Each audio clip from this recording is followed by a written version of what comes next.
be sharing with you guys a review as well as do a couple of swatches of La Femme Blushes. Now, before I jump into doing the actual review and showing you the products that I purchased from La Femme and had from La Femme, I want to share with you guys a really funny story. So in 2010, February, I went to the LA makeup show.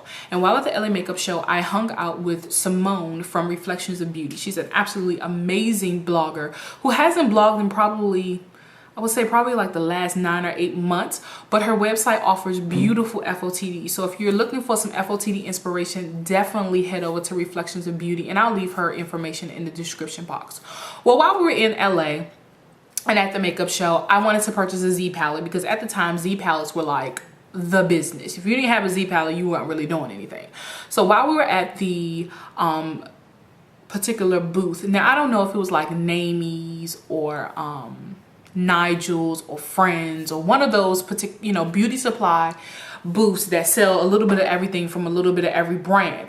But whatever the case may be, we were there. I purchased my Z palette and someone was like, Nakia, you gotta check out these blushes. And I'm like, girl, there is no blush in the world that's gonna rock my world like MAC Copper Tone. If you don't know me, MAC Copper Tone blush is like by far, hands down, my favorite blush of all time. So she was saying, Nakia, you really need to check these out. They're great for your kid. They're great for yourself. And guess what? They're only like $1.50, $2 at the show. And I'm like, there's no way a blush that's $1.50 and or $2 at the makeup show is going to be worth my time. Well, she started swatching them and I started swatching them and I was amazed, like, oh my God, the pigmentation, the color payoff of these blushes are absolutely outstanding. At the time, I was like, okay, I'm gonna give these a go. So I'm not gonna go stir crazy and buy up every single one that I see. So I purchased 3 of the blushes. I put them in my Z palette. I packed my Z palette up and I came myself back onto DC.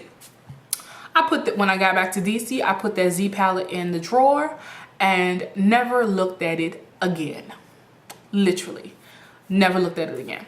Well, fast forward to a couple of months ago and I'm looking at Gosh Makeup, Destiny Golly, Color Beautiful do reviews on La Femme Blushes. And I'm like, wow, these blushes are outstanding. They cost $2.50. They're buying them from makeupmania.com. Oh my God, I gotta get my hands on some. But as I was sitting there looking at their review of the blushes, some of the names of these blushes started becoming very, very familiar to me. I'm like, wait a minute, that sounds so familiar. What is such a pretty color? It reminds me of something that I've seen before. So something in my head said, okay, Nakia, go look at your Z palette and see what those 3 blushes were. Lo and behold, those 3 blushes were La Femme blushes. Yes, ma'am, and sir, they were La Femme blushes. So for a whole year, I've been having La Femme blushes in my Z palette. Never swatched them, never touched them, never anything. The only time I swatched the blushes when I was at the makeup show and I was swatching the testers. So they were brand spanking new in the Z palette. Can you believe that? Like, I can't believe it.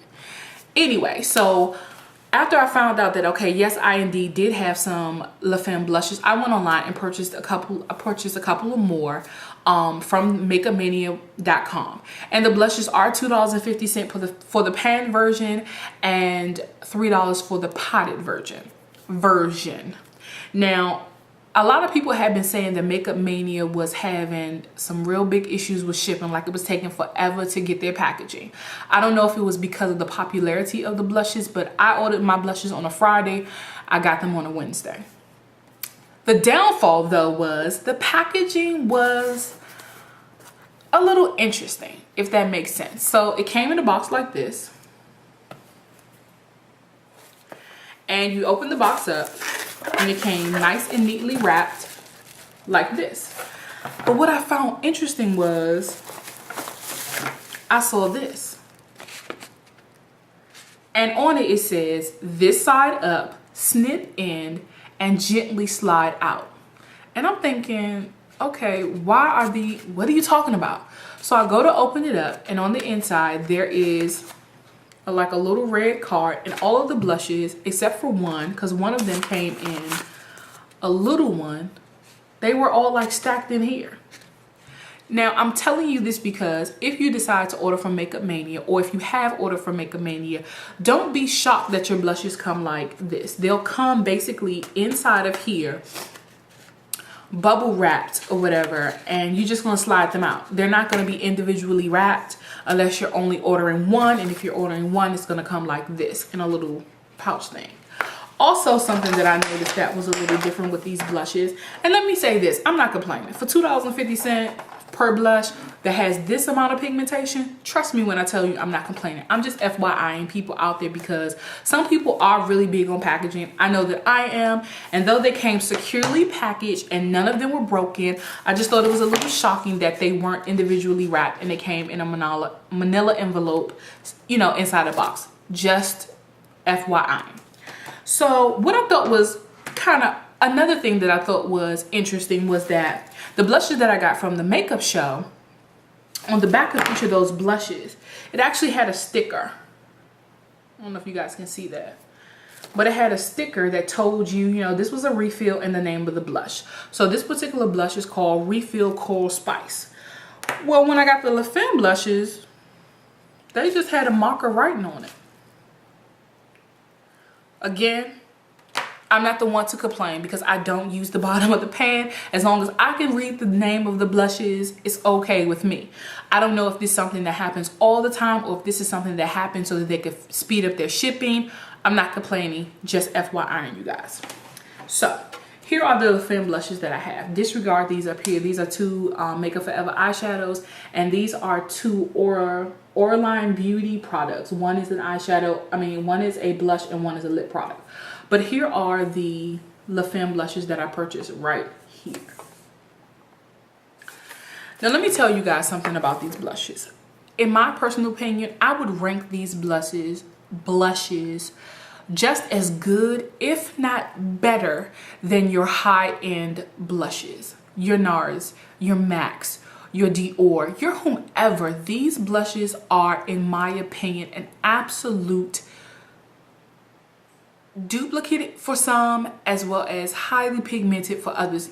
They're just amazing blushes. That's all I can say. The color selection, they have 44 blushes available, so the colors are endless. You can go from your boldest bright to your most beautiful nude. That's what I love about them. And they're $2.50. I cannot stress that enough. $2.50 for a blush that's absolutely outstanding. Now, I'm not going to do swatches of each and every blush, but I will tell you what the blushes are, but I have to take them off because I didn't write them down. So this one is Purple Passion.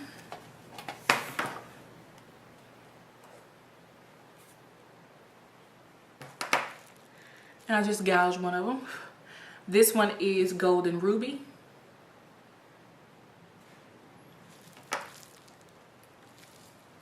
Fuchsia. Which, if you have Sleek Makeup's new Santorini blush, this is a great dupe for it if you don't want to get the Sleek Makeup's blush that came out with their new Mediterranean collection. This is Fuchsia. This one is Coral Spice,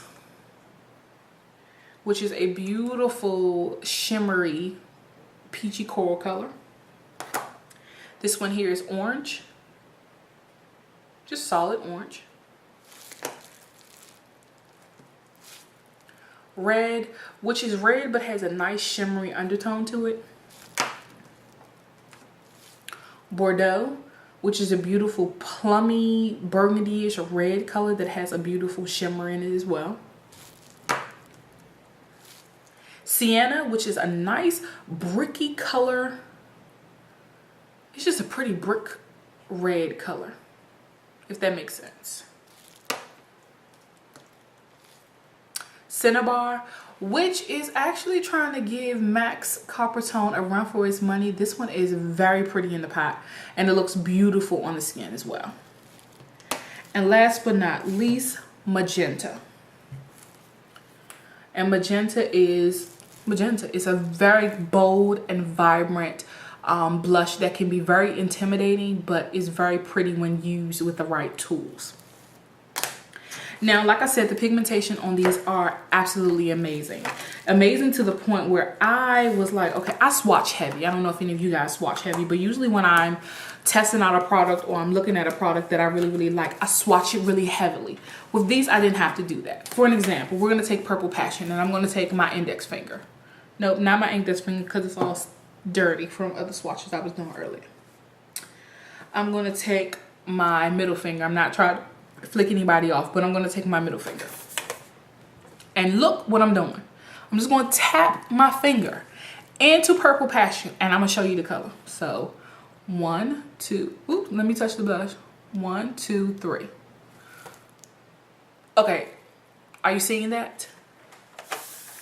And then, okay, I'm going to swipe it on my hand.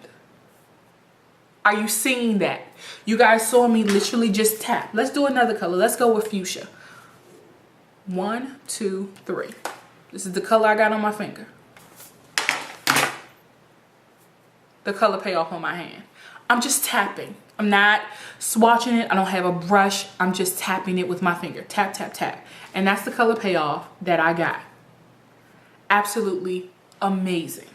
What I will tell you guys with these blushes, definitely use light brushes. You don't want to use anything that's going to pack this color onto the bristles of the brushes. So I have picked up some of my favorite brushes that work really, really nicely with these, especially if you want a soft light application of them.